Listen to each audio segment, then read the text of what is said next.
Hello, dear friends. We are happy to see you. What is resilience? Because this is the topic for today's event. And I think it's important to understand what is exactly this resilience that we're talking about. And I want to invite you first to imagine this tree. Look at this tree. It's beautiful, tall, green, and it stands in its own right. It looks like it's proud to be there, right? And then have a look at this tree. It's looking a little bit sad. It is a little bit lonely. It doesn't have that many leaves, not green anymore. And it looks like, it could use a little bit of love. But if you look at them together, do you think this is the same tree?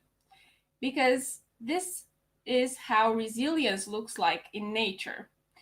We can see in nature that the trees are actually strong. They stand strong. They stand in their own right no matter what comes over them, whether it's rain, storms, the snow, anything that happens. They go through the seasons and they are first green in the spring and during the summer.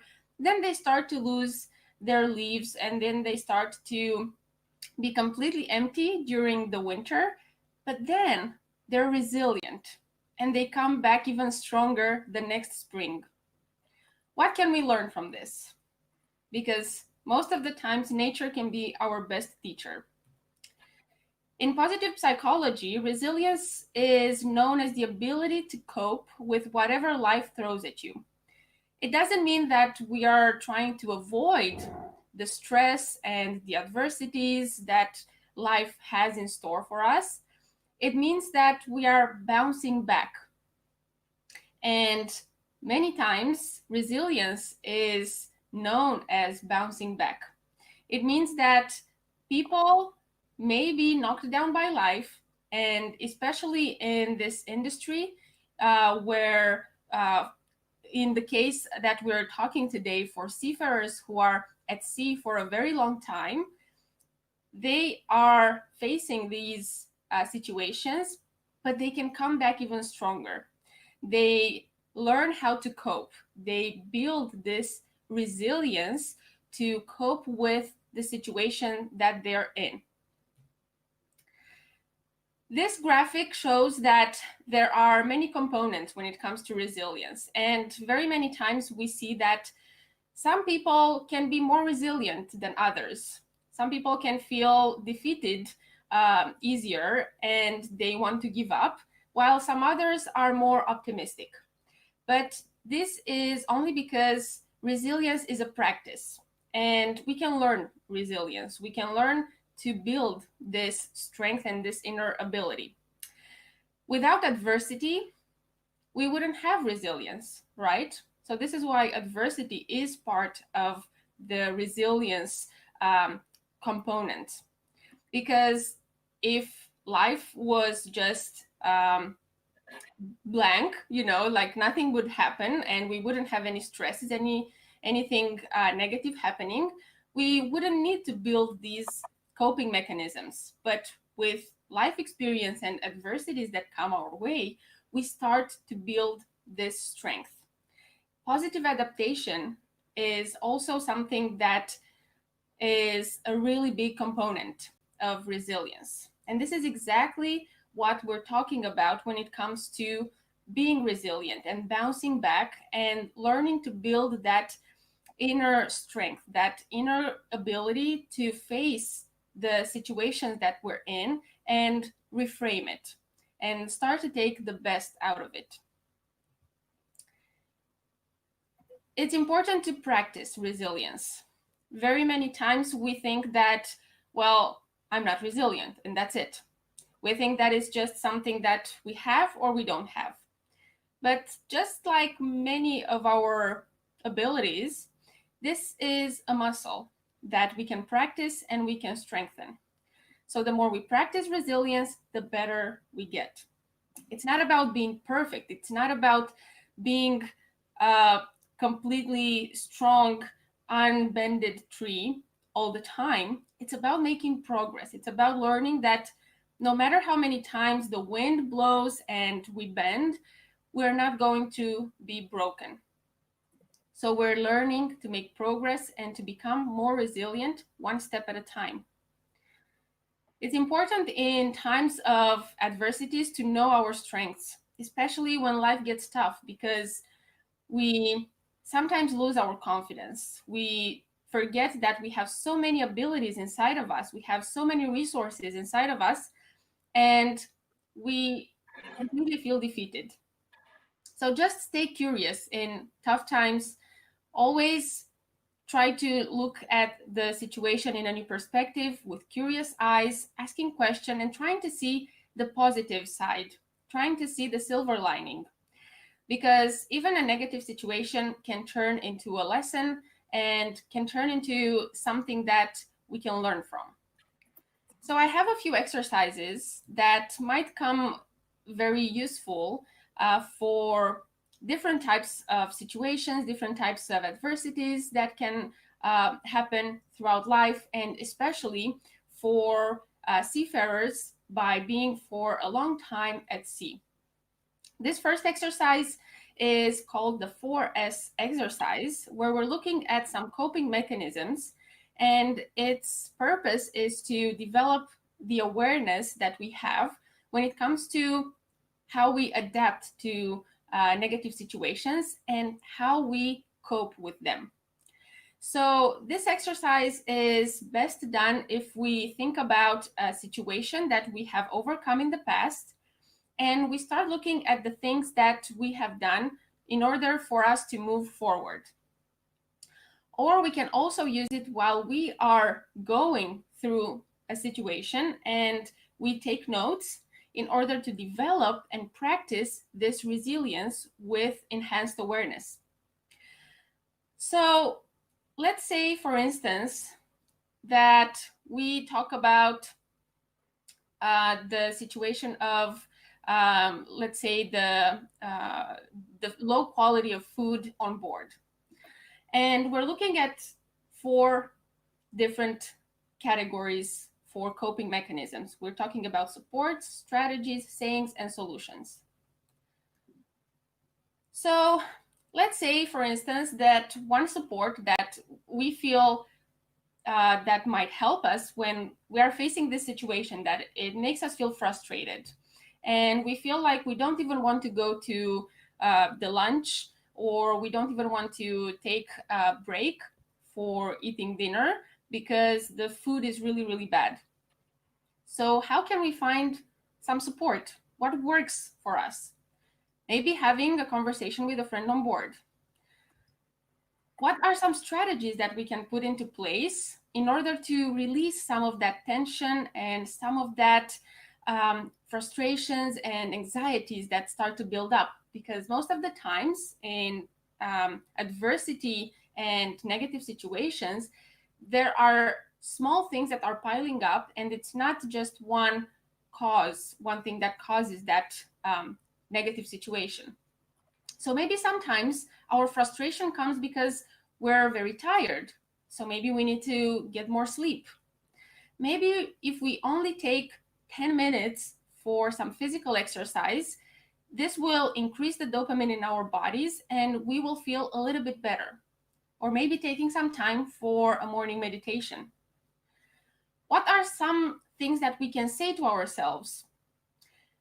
Maybe something along the way, this is very broad here in the example, this too shall pass, and if I have done it in the past, I can do it now. Maybe think about what would be a positive thing that you can associate your lunch break with. Maybe think about that this is your opportunity to relax and chat with some of your friends on board. What is it that you can say to yourself in order to shift your focus from the negative aspect of the situation into something positive? What could be a solution that you can take? Maybe ask a crew member or leader for guidance, maybe file a complaint. Find something that you can make a step so that at least you feel that you have done something in that direction. It's important to pay attention to what is really working for you when it comes to looking at these 4 S's: supports, strategies, sayings, and solutions. This is why taking notes will help you, because the next time when you encounter a similar situation, you can go back and check these notes and see what has worked before and start building on that. Start using these coping mechanisms to get back on track. Another exercise is a visualization exercise that you can use, because very many times when we feel that we are in a negative situation, we feel defeated. We feel that our problem is so big and overwhelming, and we just want to hide, and we just feel that it's really, really taking over our entire life. So this exercise is about visualizing ourselves and having a bird's eye view, like closing your eyes and seeing yourself in the room, and then starting to slowly zoom out and seeing yourself, your body in the space where you are, then seeing the building or the ship that you're on, seeing the entire space with water, the ocean, and then start seeing the state, the continent, and looking that the world is so big. There are so many people that have so many problems. How big is your problem really? Can you see that perhaps in a bigger perspective, your problem is not that overwhelming? Can you deal with it easier now that you can look at it from this different way? Perhaps give it a try and see how it feels for you. And if this looks like a good strategy for you, you can practice it when you feel that there's a negative situation and that you feel defeated, anxious, and you need some resilience resources. Another exercise is knowing your strengths. I was mentioning earlier how important it is to know your strengths, to know what are your positive abilities and what are your strongest points, so that whenever something happens that you don't know how to sort it out, then you find that strength inside of you. So you can try to make a list of your strengths, write them down, think about the positive things that you have inside of you, think about what people say about you that they're thanking you for, think about what your friends, your family is saying about you, that they're happy when you help them with something. Make a list of all those strengths.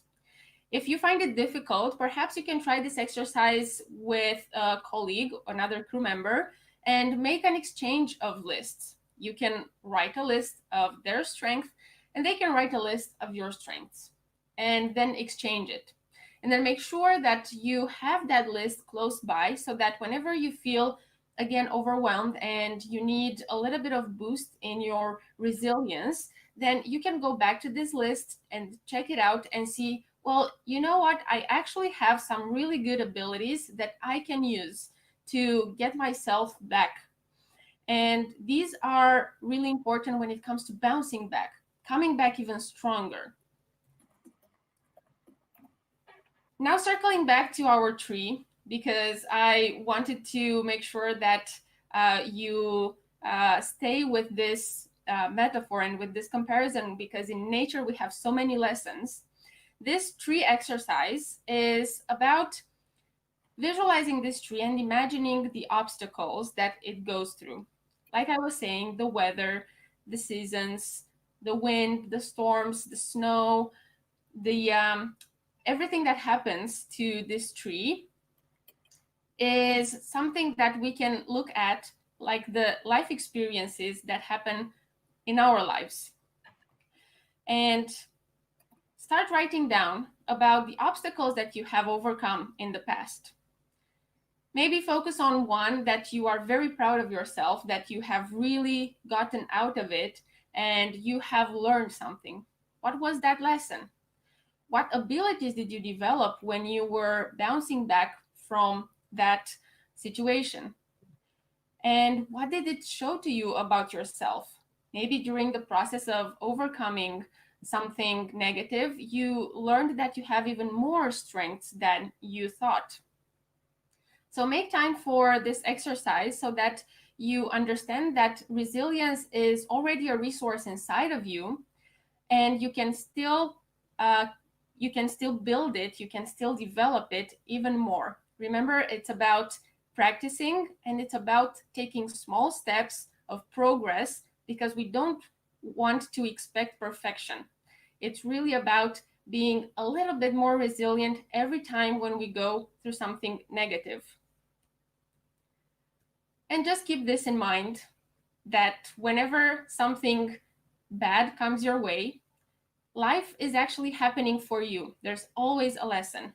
Life is not happening to you. It's not happening to make your existence harder, but it's happening. It's wonderful to be able to participate in this event, and that was a wonderful presentation. I really liked especially the thought of identifying your strengths. And I guess one of my questions might be, how can you identify strengths? We're often very good at saying what we do badly. We're not usually very good at identifying in ourselves what we do well. So what would be some advice on how to think about our strengths? Yes, thank you so much for the question. First, we can do the exercise, as I was mentioning, with a partner and with someone else who can maybe see our strengths better. Sometimes it's easier to see the strengths in other persons than in ourselves. That's very true. And the other thing would be to have every day to write in our journal, to write on a piece of paper one thing, one quality that we see in ourselves, just one. And then over time to see how these things start to build up. I think as human beings, we are very much tempted to always criticize ourselves, and especially that voice in our head that says that we don't know this and we don't know that and we're not good enough. But starting to practice with small steps, even if it's just one strength, one quality. Perhaps asking someone in our family, what do they think is our best quality? Perhaps asking a friend, what do you think is the best quality? What do you like more in myself? And then from there, starting to pay more attention and at what we can do best and what we are good at. Maybe it's something like the activities, the skills that we have, and maybe it's something like the inner abilities. Maybe I'm a good listener. If people come to me to talk to me because I'm a good listener, or maybe it's because I make people feel welcome, or just thinking about what others are finding in ourselves, seeing ourselves from the perspective of someone else, and starting from there with small steps. I hope this helps. Hello everyone, my name is Alexandra Jelea and it is a pleasure to be here at the Maritime Coaching Resilience webinar. I want to say thank you to Constanta Maritime University and to Cristina Dragomir for giving me the opportunity to be here. So this presentation might be a bit different from what you expect, but I want to tell you about positive words in marketing. This is a study on the vibrational frequency of marketing words, and it couldn't have been possible to do it without Professor Adriana Manulică and my colleague Ciobănița Antoneta. So as you can see, this is the table of contents of this presentation. I'll start with some theory discussion, followed by the research proposal containing the research purpose, the objectives, methods, instruments, and sample used. Then I'll explain what the experiment consisted of, and I'll share some of the results, finalizing with conclusions. So, theory discussion. We can see that everything that is around us is energy, which can be measured by vibration and frequency. So from the undetectable photons that are all around and help making the light that you are using, even to see this presentation, to the self from our bodies, everything has a vibration and a frequency. We might perceive everything that we use as way solid than it is, but beneath it, everything lies into a field of vibrating waves and particles. But the question is, are words also energy? Or can they be measured by vibration and frequency? Can we speak about positive and negative words? And these were some questions that we started with, and we continued by adding all this interest to the marketing sphere, especially to those words used in the selling process. So understanding the power of words and their effectiveness is the key of success in life. The words represent the perpetuation of a thought. They have a strong effect on us, even if they are not expressed. So what we think has an impact on the way we live our lives. It influences our emotions, attitudes, and behavior. A spoken phrase has an even greater effect. You can never pull it back. You say it and it will have an impact. Like, for example, we usually tend more to remind certain situations where we had a bad day or a bad outcome of a situation rather than a good one. The same thing happens with the words too. We remind more easily the bad words and the harsh criticism that we get rather than the praise and the positive criticism. So in terms of frequencies of words, it's more of a psychological phenomena where words we see often are more usually recognized and repeated rather than the words we don't see or use. So we tend to use words that are more familiar with. And in terms of positive words and vibration, everybody has a unique vibrational signature, so we can perceive things, emotions, experiences which falls within our frequency range. For example, there are thoughts, emotions, words which have a higher frequency or can have a lower one. And the lower frequency usually can be met in bad situations when our frequency decreases. So if we're upset or we're in trouble or we're irritated, disappointed, or we worry, and if we pay more attention to this, they have the potential to lower our vibration so much that we can change our personal point of attraction, we can change our vibrational signature, and we can attract people, events, or even circumstances that will cause us even more bad energy. And in terms of marketing, most of advertising tend to use more emotions, or they try to relate a specific brand with a memory that they know that most of the consumers will relate to it, and that will make us buy it because we are going to associate particular sentiments to that product. So usually for attracting more customers in relations to emotions and feelings, most of the companies are using the neuromarketing. And they're trying to see exactly which products and services are more used by people and what changes we should do in order to change the product to be more appealing to our consumers. So we correlate positive words in marketing because they have more impact on our brain. Usually when we present a product, we try not to use the "is not that expensive." We should present it into a simpler and better way, like "it's cheap," or it's profitable, because both cheap and profitable have a bigger resonance into the consumer mind rather than expensive. So we should not use, or we should better avoid phrases that start with the word no. So otherwise, the phrase such as "you won't lose your money" is more expressive if we're going to use it as "you can save your money" or "you can win money." And this is going to have more impact on the consumer behavior. So, having that in mind, I'm going to go further to the most representative researches. And here, the most significant researches when it comes to frequencies were found in diverse domains of activity, from physics to scientific experiments or law of attraction.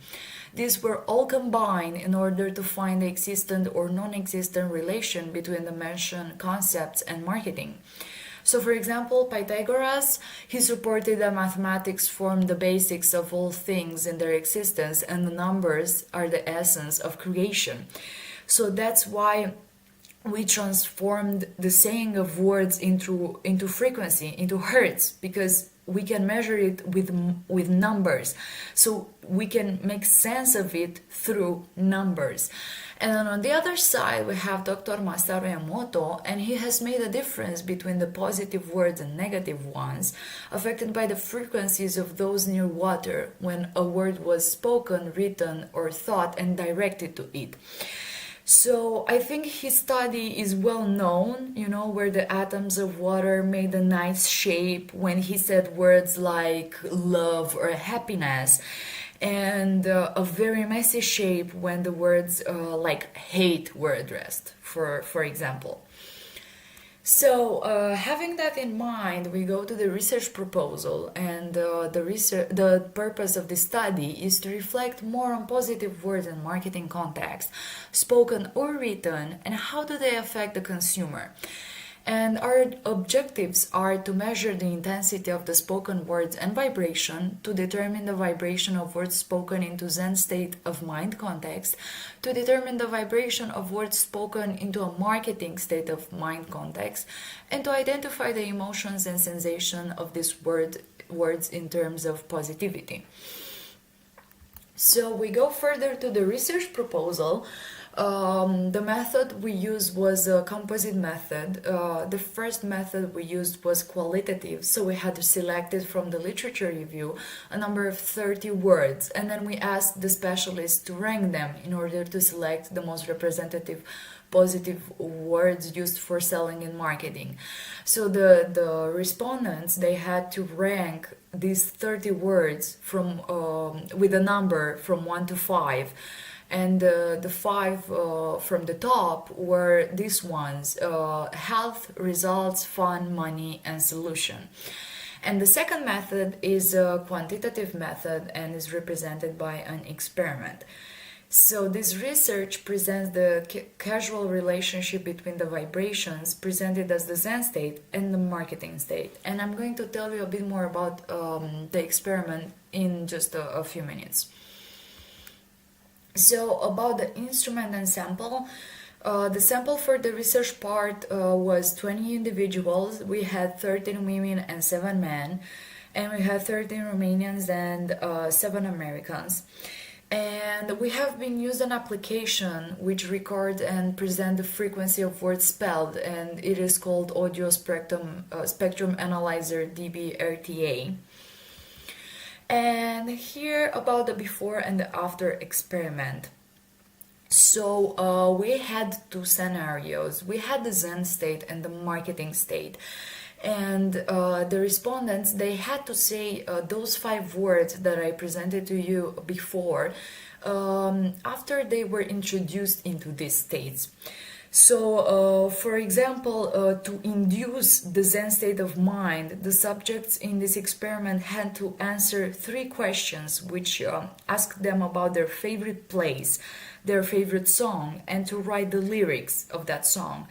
And in this particular context, they are asked to pronounce all the words selected by us, so the 5 words I presented earlier. And we presented these words in writing, and they had to record themselves while saying those words. So this was happening in the Zen state of mind. And then we went to the second part of the experiment, and we induced them the shopping state of mind. So we decided to present a scenario such as they are into a supermarket and they want to buy products for their home. And by doing that, they will bring the marketing state into their mind. So then we asked them to record themselves while saying the words chosen that have been integrated into images with products presented by us. So the images are chosen specifically with the same words included as in the Zen state. So this experiment called Before and After shows the outcomes between the two perspectives, the Zen state and the marketing state. So the results gathered are represented by the estimations of the vibrations that results between the contrast of the two states. And we're arrived at the results, and as we can see here, in table 8, we have the comparison of the Mnesic score between the frequencies. So this Mnesic score is actually the ranking they did at the beginning, and we arranged the hierarchy based on the Mnesic score. And here we can observe that for the Romanians, the highest frequency in the Zen state when words are in English has the word solution, and the lowest one is for fun in the Zen state of mind. And when talking about marketing state of mind, the highest word is health, as you can see right here, is 81, and the lowest one is money, so here 49. And when Romanians speak Romanian, the highest frequency in the Zen state has the word results, as we can see here. And the lowest one was for money, as we can see here. And while for the marketing state of mind, the highest one was solution, and the lowest one was for money. And for the Americans, the highest frequency in the Zen state was the word health, and the lowest one was the word money. And for the marketing state of mind, the highest is the word fun here, and the lowest one is health. And in comparison to table number 9, which is the comparison of the intensity of the voice in decibels, we can notice that in terms of intensity of voice, in the Zen context, the Romanian words have a lower intensity than in the marketing context, except from health. And for the Americans, the words have a higher vibration in marketing state, except for the words result and money. So this is just a brief, I showed you a brief of the results we had. And going to conclusions, we have noticed that there is a difference between the vibrations of the word while they are pronounced by the same subjects in different languages. So in our case, Romanian subjects that spoke words in their mother tongue and in English, even they were fluent in the foreign language, the word vibrated differently. And we have noticed that in Zen state and in marketing or shopping state, the same words pronounced by the same subjects vibrated differently. That means that the context or the state of mind can influence the vibration of the words. And these conclusions repeated when the data was collected for the intensity of the voice. So there is a variation measured in decibels for the same words, but pronounced in different languages or in different contexts, Zen versus marketing. And we also had some limitations for this research, and this consisted in we had to limit our interactions and interventions with the sample because in terms of the interviews because of the COVID-19. And then the experiment itself has been hard to be conducted because there wasn't any similar research made before. And it was also difficult to find an application which could measure all the metrics we initially wanted to determine. And thank you very much for your attention. Good morning. It's very nice to see you all, and I would like to thank my dear Cristina Dragomir for the invitation and for the opportunity to be a part of this very interesting conversation. In the current COVID-19 pandemic, it has proven incredibly difficult to facilitate crew changes on ships. This has led to many seafarers remaining on board ships long after the end of the contract, and in many cases for more than a maximum period of 11 months stated in the Maritime Labour Convention 2006. Despite the collaboration of many parties across the industry, this problem is still unresolved, with up to 400,000 seafarers estimated to be trapped on board. To date, only 46 countries recognized and classified seafarers as key workers. It's simply not enough. And I would like to address here the governments of those countries who not still recognize the seafarers as key workers. You have to understand that they work are essential to move the goods across the globe, which we really need now with all the lockdown and the traveling restrictions. Our seafarers are moving food, medical supply, and masks and fuel. We really need to help them. The International Labour Organization Committee of Experts has sent a very strong message to the government that they have failed in the duties of care towards seafarers under international law during the COVID-19 pandemic. All governments have to follow international law and urgently recognize seafarers as key workers with practical impact.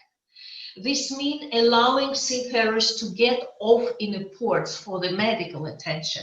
We have an absolutely terrible stories when the seafarers were sick with different diseases not linked to the COVID-19, and they will deny the medical help, they will deny disembarkation, and in some cases, the delay will leading to the invalidization.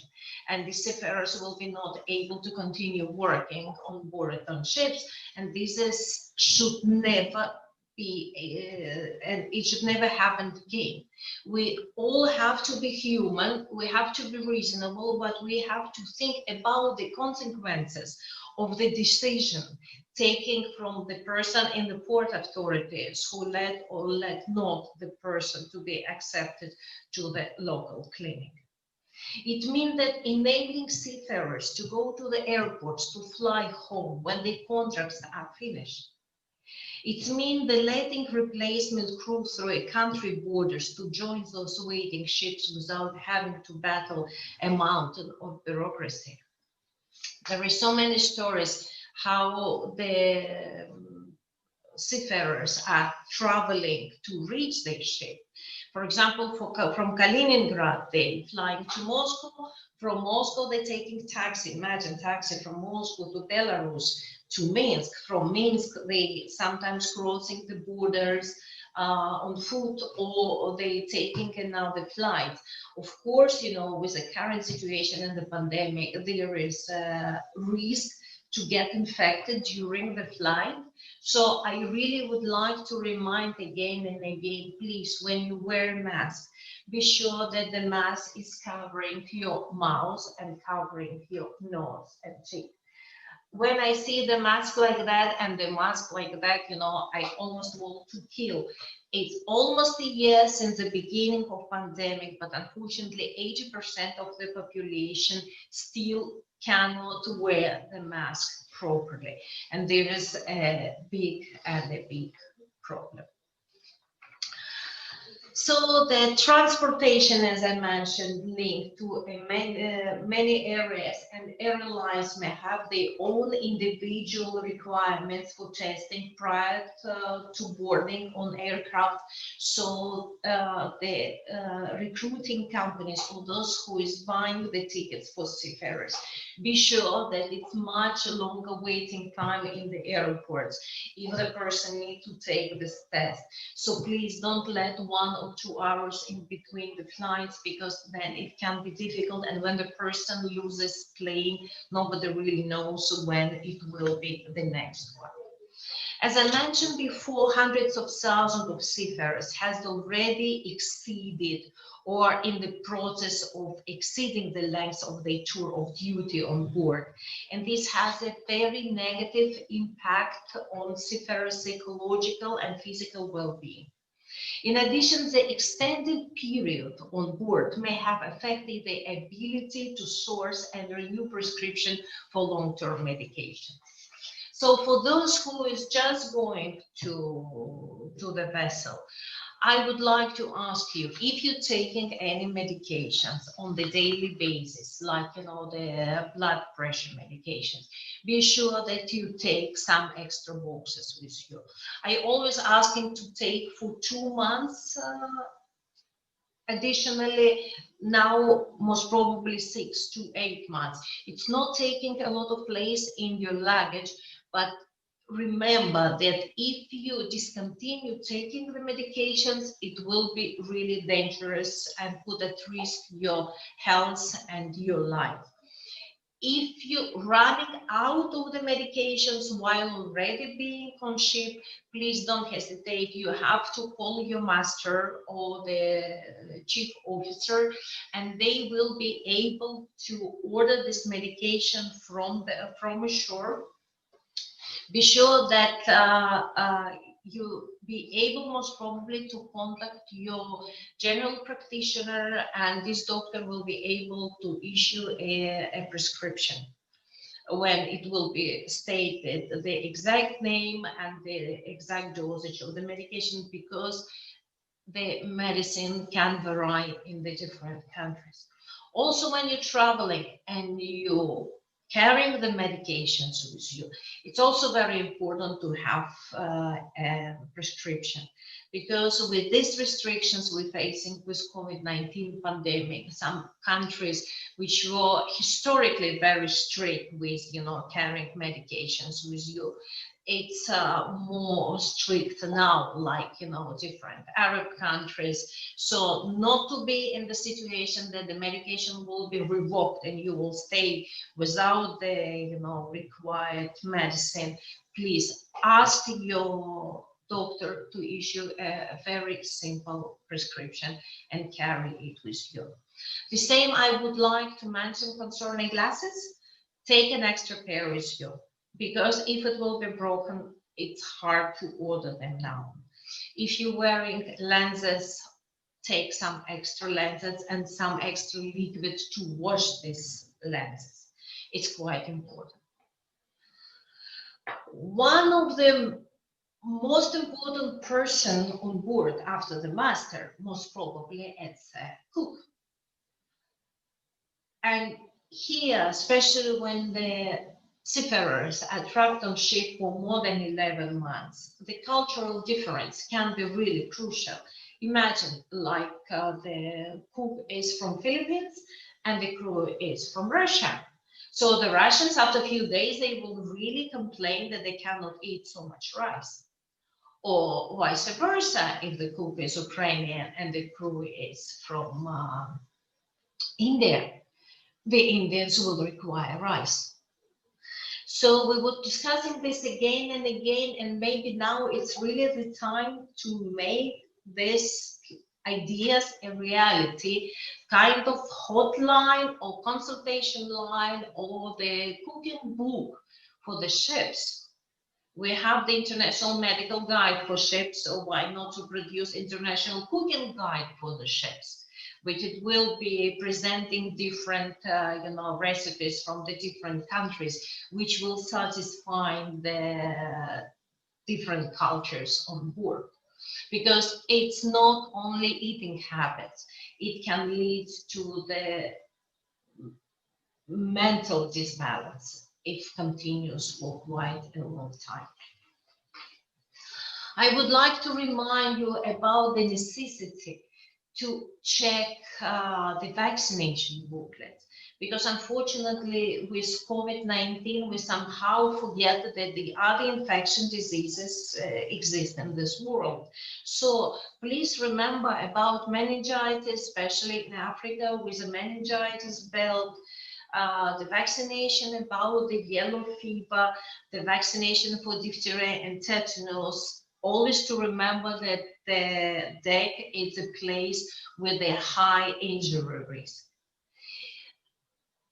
Now some countries are requested changes in the yellow book for the yellow fever vaccination, and this is absolutely unacceptable because the WHO stated very clear that nothing should be changed in this booklet, that all notes and all the vaccinations done in the past are valid now for the life of person vaccinated, and no stamps, no extra notes, no extra signatures should be there, please, because the seafarers sometimes traveling to the clinic just to get this note, which is absolutely not necessary.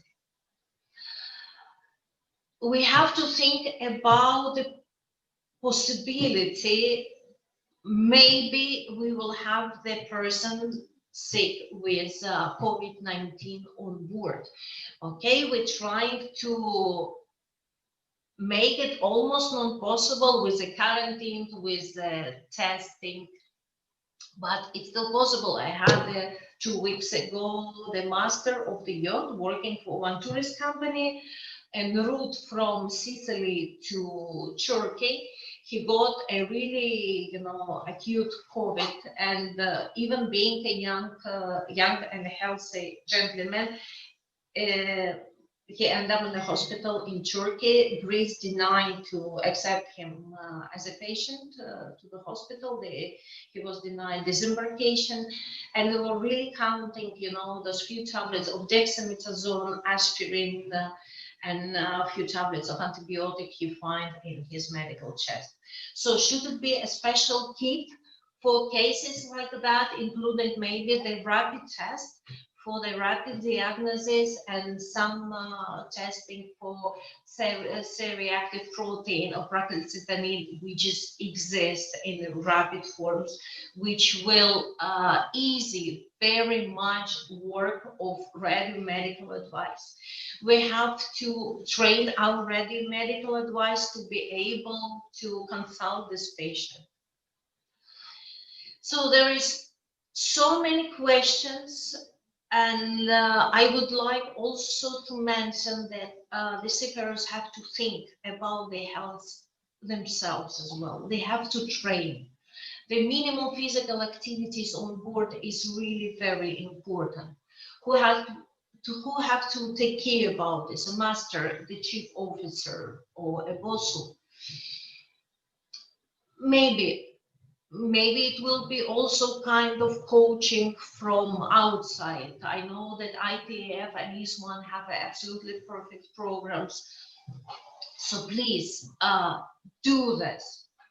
Also think that not only seafarers are now in the situation when they locked on board, their families at home, sometimes now with this new lockdown having absolutely the same things, and maybe our seafarers in the better position because they're able to see the eternal blue around. So we have to be patient. It's already 1 year. We really don't know how long it will take. The vaccination with different anti-COVID vaccines started in the different countries. We will see the outcome because it's still the 3rd phase of the trial. But let's hope that everything will be working.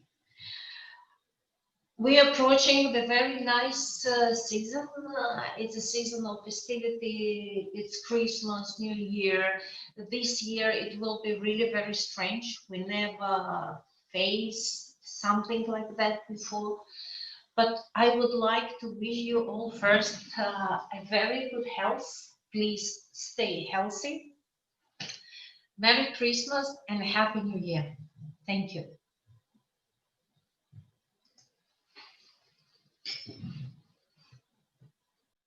Ilona, we have another comment here.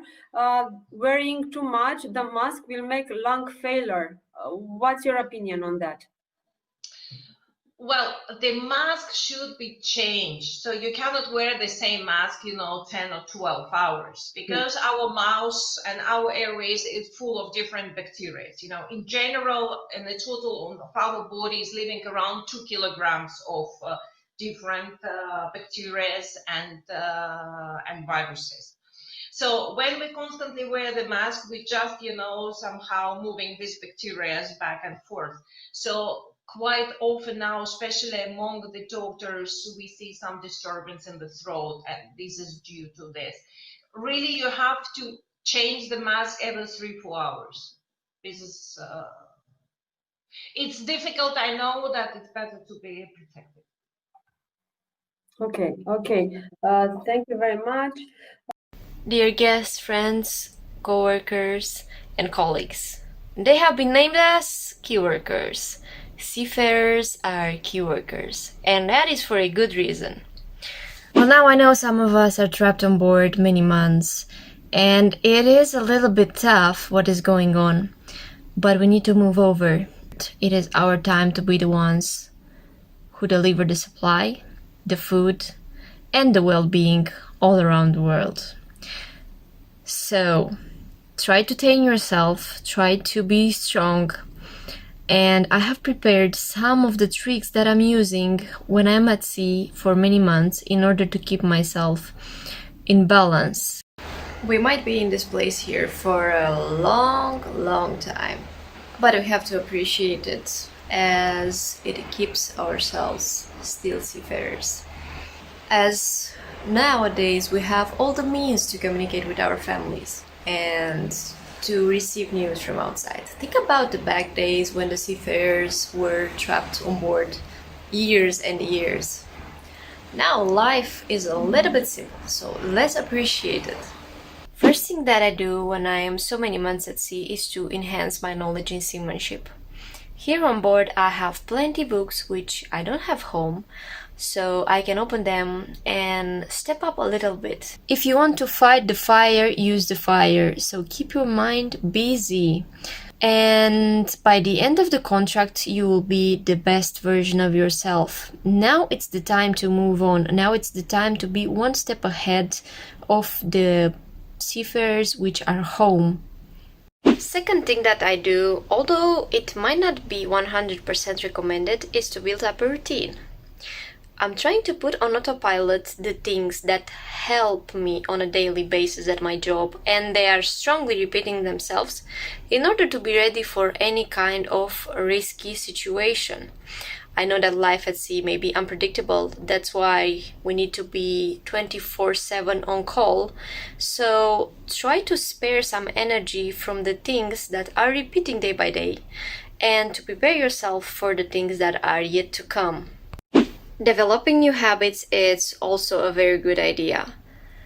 Also, some new skills are yet welcomed, like maybe you want to learn how to play the guitar, maybe you want to know how to do origami, maybe you want to start reading some belletristic books that home you don't have time for.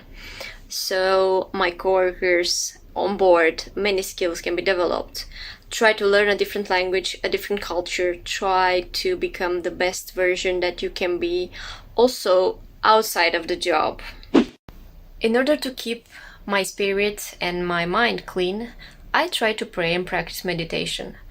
There is by far the best method to believe in something and to think positive. But motivation is like shower, you have to practice daily. Daily routine, you have to pray or to meditate at least 5 minutes.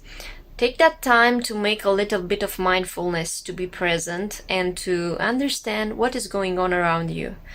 It is one of the best opportunities to have a moment with yourself, to have a moment of faith, to have a moment of positivity.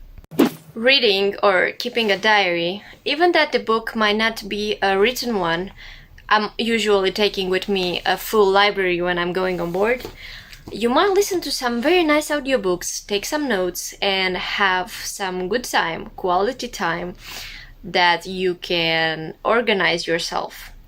Also, keeping a diary helps a lot. Writing down the things that made your day, the things that help you to overcome some stressful situation, writing down your feelings and your jobs, it might help you to keep a very, very good track of the things that are helping you to move over. Watching movies or playing video games, this is a good idea as well. Try to have at least once per week a moment where to disconnect from the workload, where to disconnect from the problems. And watching a movie is the easiest thing, but it might not be a good idea if this will make you more tired. Like, for instance, we are watching a lot of monitors every day as officers, and we might be a little bit more tired after watching a movie or playing video games. I know that some of the video games can be addictive, so try to keep it at a manageable level. Try to keep it at a level that will keep your brain clear. At that point where it helps you and it doesn't distract you from your daily routine, from your work and so on.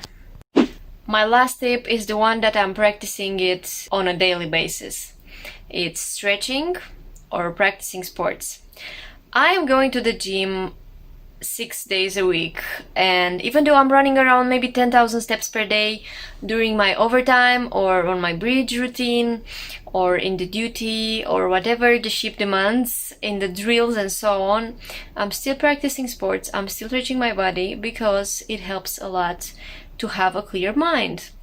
It helps you focus, it helps you concentrate, and it keeps you active. On board you have to be active because you never know what is going to happen in the next minute. So try to keep a good body, try to keep a good spirit, and don't forget to hydrate and to eat good and clean food. I simply hope that all these simple tips, if you do them at least once per day, maybe once in 2 days, they are gonna help you to keep up a long contract in a healthy manner. And I'm talking this from personal experience because I've been there, done that, as they used to say. But be brave, my comrades. It is our times to be the heroes, as I said, and be proud of the job that we are doing. We are keeping up at this moment the world, and not only this, but we are keeping up our families, we are keeping up our homes. It is tough, but it is a pleasure in the same time. It is an honor, but in the same time a big responsibility to be at sea. The safety of the crew, the safety of the vessel, the safety of the cargo lies on your hands, so try to be the best version that you can be for as many months as needed. And I know it's tough, I know it's hard, but we can do it. We have been through this many times. This will not stop us from being what we studied to be. We studied to be seafarers, and not even many months at sea will stop us from being professionals. Ilona, we have another comment here. Wearing too much, the mask will make lung failure. What's your opinion on that? Well, the mask should be changed. So you cannot wear the same mask, 10 or 12 hours, because our mouths and our airways is full of different bacteria. In general, and the total of our body is living around 2 kilograms of different bacteria and viruses. So when we constantly wear the mask, we just, somehow moving these bacteria back and forth. So quite often now, especially among the doctors, we see some disturbance in the throat, and this is due to this. Really, you have to change the mask every 3-4 hours. This is, it's difficult. I know that it's better to be protected. Okay, okay. Thank you very much. Dear seafarers, dear colleagues, dear ladies and gentlemen. My name is Willy Wittig, and I'm speaking to you today as the current president of WDKS, the German Association of Shipmasters and Nautical Ship Officers, but also as the one of the IMO Goodwill Maritime Ambassadors. WDKS has been a founder member of both the International Federation of Shipmasters Associations, IFSMA, and the Confederation of European Shipmasters Associations, CESMA, in 1974 and 1995. As a professional association, we at WDKS present the interest of the active shipmasters and nautical ship officers, direct on the national German level, and through our membership at CESMA and IFSMA on both the European and international level. Together with the German Association of Marine Engineers, VDSI, we addressed already at the end of April the German government by means of an open letter, where we urged the government to engage on the international level with the aim to achieve common procedures, facilitating a smooth crew change via dedicated transit ports, to assure that medical care will be provided and the delivery of provision assured in the ports of all port states. At the same time, we reached out to our membership and invited them to share with us on a regular basis COVID-19 related occurrences and crew-related situations encountered on board and during port stay. In order to assure that all of our members will get aware and have easy access to all relevant COVID-19 specific publications by international, European, and German authorities, as well as relevant stakeholders, we established at the beginning of May a dedicated Telegram COVID-19 information channel. Being the deputy president of IFSMA, I got myself involved in the weekly high-level meetings between senior members of the IMO Secretariat and representatives of a number of the non-governmental organizations with consultative status at the IMO. These meetings are aiming at facilitating crew change by means of specialized procedures. As from mid of April, we got through the IFSMA Secretariat ourselves engaged in the development of a recommended framework of protocols for ensuring safe crew changes and travel during the coronavirus COVID-19 pandemic, which received full support from His Excellency Kita Klim, the Secretary General of the IMO. In mid of May, we engaged together with the IFSMA Secretariat and some other national shipmaster associations in advocating the recommendations as detailed in the IMO circular letter number 4204 at 14 of the 5th of May, which contains inter alia recommendations to member states about measures to facilitate ship crew changes in seaports during the COVID-19 pandemic. In May, we became a member of the German Maritime Social Partners weekly virtual roundtable meetings, where representatives of the German Shipowners Association and the German Maritime Union meet with the relevant German authorities, seafarer social welfare organizations, and other relevant stakeholders to share information on the current situation and to look for practical solutions in order to help seafarers while being in any German port or on board any ship owned or managed by German ship owners and or ship managers. The Secretary General of the United Nations, the International Maritime Organization, the International Labour Organization, and even the Holy Father, Pope Francis, again and again addressed the mental, medical, financial, etc. problems deriving from the crew change crisis for both the seafarers kept on board ship and the seafarers not being able to return on board ship, and of course the families of these seafarers. The sad truth is that despite all efforts by various national, European and international leaders, maritime agencies, supranational bodies and maritime stakeholders, the crew change crisis is still ongoing with an estimated 400,000 seafarers staying on board ships for an excessive number of months, while about the same number of seafarers are waiting at home to get back on board ship and to resume gainful employment. The various public campaigns by EE, the IMO, ILO, ITF, ICS, Mission to Seafarers, Intermanager, IFSMA, and many more, with the aim to raise awareness of the general public, were unfortunately not yet successful. As long as the shelves in the supermarkets are still containing all goods one likes to purchase, and the orders at Amazon, Alibaba, and others are delivered in time to the private homes of all normal citizens, there seems to be no reason why one should be worried or concerned.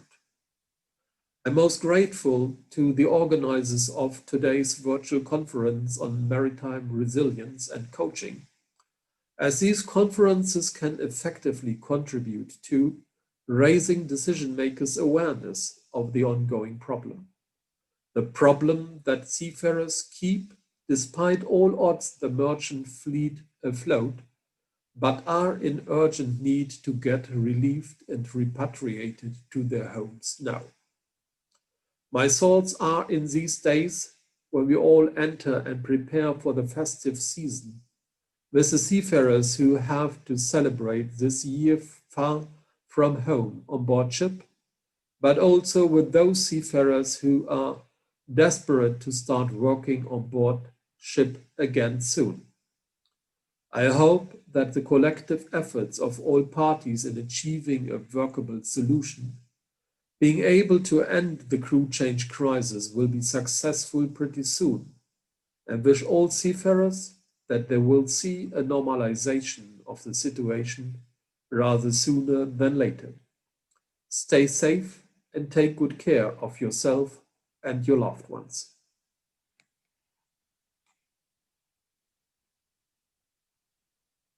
We would invite some persons that are in the maritime sector to address some thoughts, some nice opinions for the seafarers which are on board vessel. Hi, my name is Yusra Houeizavi. I am head of Women Committee, Iranian Merchant Mariners Syndicate. I am the Maritime Ambassador of Iran and the Managing Director of Atlas Marine Services. I believe the most important action is to provide facilities and secure conditions, making women more reluctant to participate in maritime sector as seafarers. Also, interaction of the seafarers group with ship owners group is vital as main issue with women recruitment on board ships. Ship owners not being reluctant or refusing to employ women on board. The action shall be mainly initiated with ILO and to be supported by the IMO and other related organizations. Also, contribution of ITF with ICS to call for women involvement can be helpful. As a woman being in maritime sector, I'm aware of all the challenges and problems women are facing, and for a person loving her job and doing her duty enthusiastically, it's hard indeed to succeed regardless of all the challenges. Thank you. Greetings to all of you from Canberra, Australia. At times, it may have felt like 2020 would never end. It has been a year unlike any other. The world has continued to face many challenges: fires, droughts, flooding, severe weather events, and a global pandemic. It has been a strange, difficult, yet enlightening time. We have seen so much good come from these challenges. Personal connections, professional connections, and global connections. We cannot change the fact that we are continuing to experience a global pandemic, but we can control how we react, how we interact with each other. I would like to take this opportunity to thank all seafarers, both afloat and ashore, for your continuing professionalism, resilience, and patience. Please take care of yourselves, take care of each other, and know that you and your work are valued. Thank you. There are currently countless seafarers stranded at sea across the globe. Mentally and physically fatigued, away from their family and friends, they keep doing their job so as to ensure that finished goods and raw materials are still traded and the global supply chain is still running. Without your hard work, many industries will shut down, leaving countless people unemployed. It is now universally acknowledged that it takes a joint effort of all parties involved to find the logistics of effectively solve the ongoing crew change crisis, as proven by the long list of countries that have designated seafarers as key workers. I strongly hope that the crew exchange will resume soon and all of you will be back safely and reunite your dear ones. I'm Angelica Bailon, Director of the Maritime Academy of Asia and the Pacific and PAEPI Chair Emeritus. Life at sea indeed requires mental resilience. Seafarers learn and they get better with time and experiences. My advice to our dear seafarers is to always remember and be guided by the serenity prayer in any challenges. Pray that God grant you serenity, courage, and wisdom. Serenity to accept things that you cannot change. We don't see COVID, but it's there, which is not within our control. Courage to change the things you can, meaning to focus more on things that you can control or change. And wisdom to know the difference. You can either choose to be depressed or choose to be happy. Focus more on solutions rather than problems or challenges. It is very important to manage yourselves first, especially your thoughts, before you can help others. Stay safe and healthy and yet very productive. Thank you. The COVID-19 pandemic imposed urgent measures to implement IMO recommendation on the designation of seafarers as key workers to ensure their free movements in all countries of the world, access to the airlines and vaccination with priority. In Romanian all ports, no restrictions are imposed on seafarers in terms of crew change. The Romanian Welfare Port Committee decided to visit the ships berthed to donate personal protective equipment to the crew, phone cards with internet including, in order to give the possibility to contact their families. Another major problem is that seafarers cannot go ashore, which create mental problems for them too. Pandemic affected seafarers. Some develop mental problems from increasing aggression or depression. In some cases, the ship owners go bankrupt, and thus the ships remain abandoned in different ports, which leads to amplification of the distortion of the mental health condition, their family being also very affected. Hello everyone, I am Hülya, co-founder of Seafarers Platform, and I am also a chief officer working on container vessels. As you know, the restrictions have left over 400 seafarers stranded by the sea and the same number of seafarers unable to join the ships. I am a seafarer. Yes, and we are constantly thinking about our loved ones, those back home, and relaxing at the end of the contract. Our job is so stressful, but if we did not put in the work, our loved ones and the people would not have access most things they see around. This is a global crisis, and we are the key workers. We as Seafarers platform standing by all seafarers. Smooth and safe seas. Goodbye.